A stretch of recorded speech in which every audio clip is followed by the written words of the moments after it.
Thanks for joining us for Teen Talk. We are making an awesome transition talking now about destiny. We were in this series, being transformed by the renewing of your mind from Romans 12:2, and talking about destiny, meaning like, is there life after death? And so today we're going to jump in and really talk about where religions start and what that looks like. And so I hope you'll stick with us.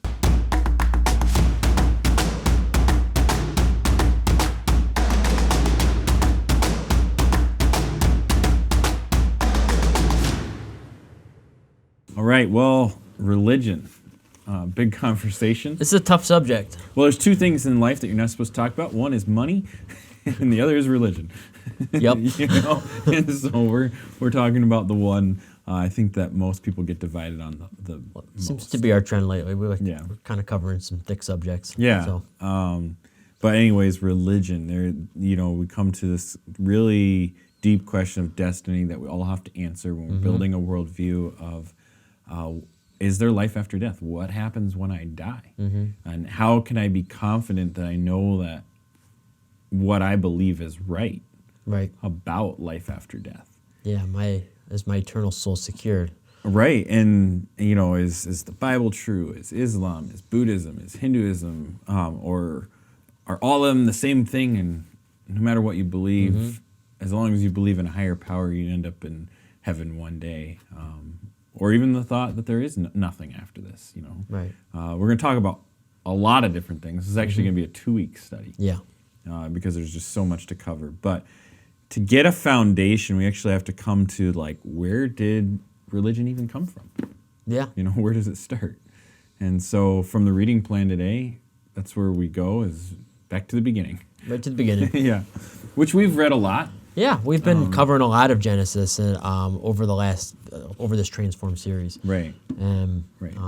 And we keep coming back. It might seem like, we're reading the same passages again and again, but we have to read them from the angle of the question we're talking about. Right, exactly. It doesn't matter how old you get.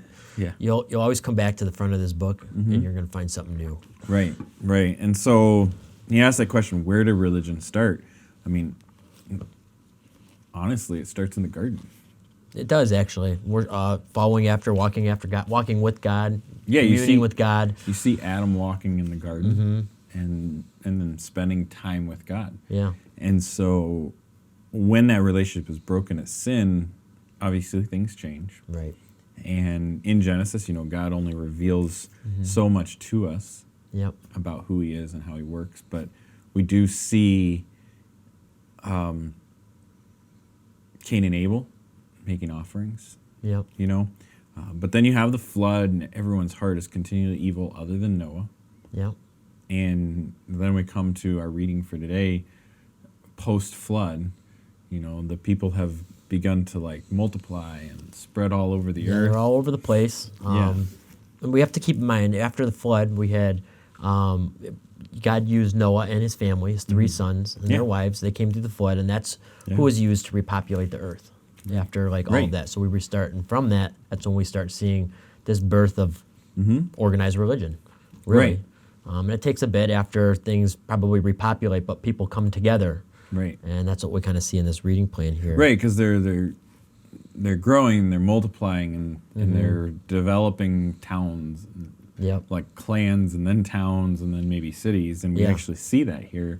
Is this guy Nimrod begins to be a great warrior and make his name great, and he develops Babylon, which becomes a very foundational city, not just biblically, but historically in the secular world too. Oh, yeah.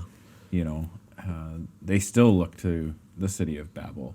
Yeah, the gods, in some people, they still worship, the paganism that comes out of Babylon. Yeah. What was established all the way back here, right after the flood, we still see woven. We won't get really in depth with a lot of that through this study, but we do see remnants of all of this.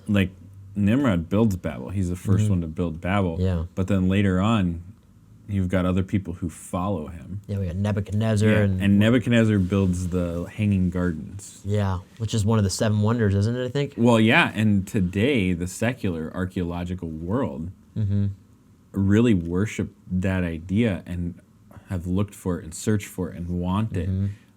So not even just biblically do we see that like Nebuchadnezzar existed and built this great city, but secular people believe, which is another like foundational proof that the Bible is true. Absolutely. Look at Saddam Hussein. I don't know if you know who he is. He was a guy that was in Iraq, which would have been like actual Babylon, where they unearthed it, and he had it sought out to where he wanted to rebuild that place.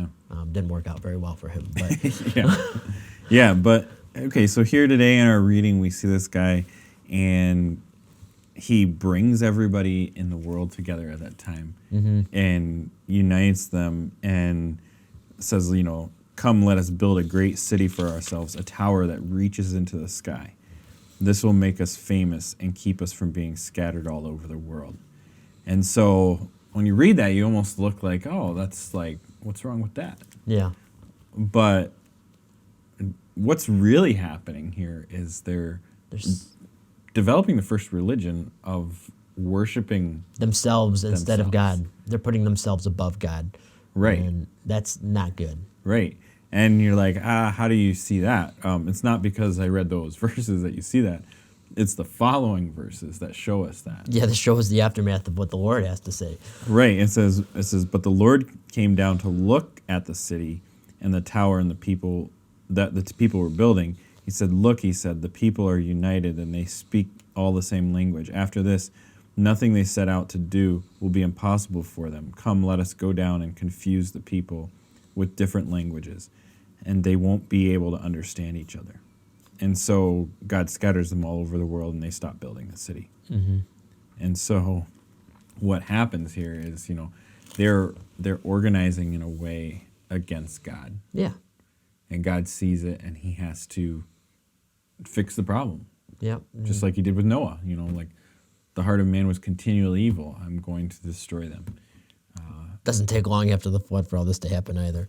No. Like right away. The flood, if you didn't notice, was just 2 chapters ago, 3 chapters ago. And here we are again. And so we're talking a few hundred years. And, if you go through the lineage and stuff like that, which might sound boring to read the genealogy from people to people, but the whole point is you can actually build a biblical timeline with this. Yeah, you can. And you can see literally from Adam to Jesus and the lineage that exists. And we're going to continue to talk about that because ultimately that's where the Jews come from. Exactly. As we'll see that actually tomorrow in Teen Talk here, and the reading plan is the lineage through Abraham. It's really special. I used to always skim over the lineage parts in the Bible. I'm like, I can't read all this. Right. But then as you start really digging in, and you see how he does bring his through the lineage to Christ. Yeah. It's actually awesome. Yeah. And so when you look at it, you're like, how did religion come into existence?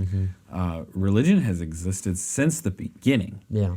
It's might have looked different. They didn't necessarily have the Bible or the Old Testament and the New Testament like we have today to like go and read and go to a synagogue, because the temple we read back in Behold the Lamb of God doesn't come into existence till, I don't know, probably 2,000 years into existence. Yeah. When he gives Moses the decree to build the tabernacle. And, the laws and the rules around the tabernacle. So you don't even have like, hey, let's go to church today until Moses. I know it. And so what does life look like at that time, and what does religion look like, and what does it look like to worship God? We don't know other than little glimpses, like back in Genesis, 2 and 3, well, 3 really, where he talks about Adam walking with God in the garden. And then Genesis 4 with Cain and Abel bringing offerings to God. You see little glimpses. Yeah, we see this worship of God. Like there's this has already started right out of the gate. Even Noah, we don't see much other than that he found favor with God. Yeah, he found favor with God. But we don't even know what that favor meant. No. And now you're here after after Noah, all we see is genealogies until you get to Nimrod here, where Nimrod is leading a religion against God. Kind of like the first world leader, really. Yeah. Yeah, and then post this, when you actually get to Moses, Mm-hmm. and Moses and the Israelites are down in Egypt in slavery, there's a religion happening at that point. Yeah, they carry on those traditions on. We see that with like the golden calf that they're worshiping and mating. Well, Oh yeah, So- for sure, yeah. And but I mean, like, that's the Israelites, but like they get into Egypt. In Egypt, they're worshiping Pharaoh as God. oh yeah, You know, and if you look at like Egyptian hieroglyphics and all that kind of stuff, like they worship the sun god, they worship the river god, they worshipped all these things that gave them life. yep, And what we'll see though, and we've looked at from like Romans 1, right, is that is worshiping the creation rather than the creator. absolutely, You know, yep. and that's the problem here with Nimrod. A lot of it makes me think of like when we looked into Isaiah 14, where we see the root of like Satan, why he fell. And Oh, wanted yeah. to make himself like the Most High, and that's pretty much what we're seeing here from this guy Nimrod and Pharaoh. They wanted to make themselves like the Most High. Yeah. They wanted. Well, and the people at Noah's time. Yep. And Cain. Yep. You know, like, and Eve. Right. Eve says, you know, it looks good to make me wise. Right. And it looks like it tastes good and it's beautiful. So she convinced herself, is what it says. Yep. And she ate of the fruit. Yep. And that becomes the problem. And so, like, if you're wondering where religion starts, it's like It's right out of the gate. It is. It's right. It's right out of the gate, and really from this point, this is where it just explodes. Right, and so we're going to spend really the next 2 weeks looking at how that explosion happens. Yep. You know, how it navigates through history and where each religion comes from. Right. And the history of them, what they believe, and ultimately what ends up happening is there's the worship of self here, but there's also what we'll see is this trying to be at peace with sin.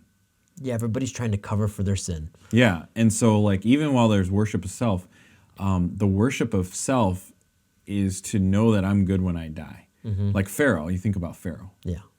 Like they were mummifying themselves and like putting all these things in giant tombs called pyramids, you know, To preserve themselves. to preserve themselves and atone for like their sins on earth, so that when they make it into the quote unquote afterlife, that their spirit would make a good transition. Right. Like that's what the whole pyramid thing, because pyramids are just giant graveyard. Yeah. You know, for one person. You know, and so each pharaoh would do that, and it's just interesting that as we look at religion, where it starts, it's always about making atonement for sin. You know, making a payment for your sin, and so. I hope that you'll continue to join us for the next couple of weeks. But you know, tomorrow we're really going to start. Where does Judaism start? Because that really becomes the first religion we see historically, Right. and that we have background. From that, we begin to see branch offs and shoot offs, and when other main religions start. Because what we see ultimately is there's 5 main religions: Judaism, Christianity, Islam, Hindu. and then Buddhism. And yeah, there's a million other religions, things like that. But Those are your big those are the big solid ones in the world. Like they have like the largest followings of people. exactly. And so we're going to study those, and then that'll get us through this week, and then we'll head into like some break-offs of Christianity and Yeah, we'll start false teachers and things like that. start micro digging into to our own. Yeah. And so I hope that you'll stick with us, and we'll talk about Judaism tomorrow.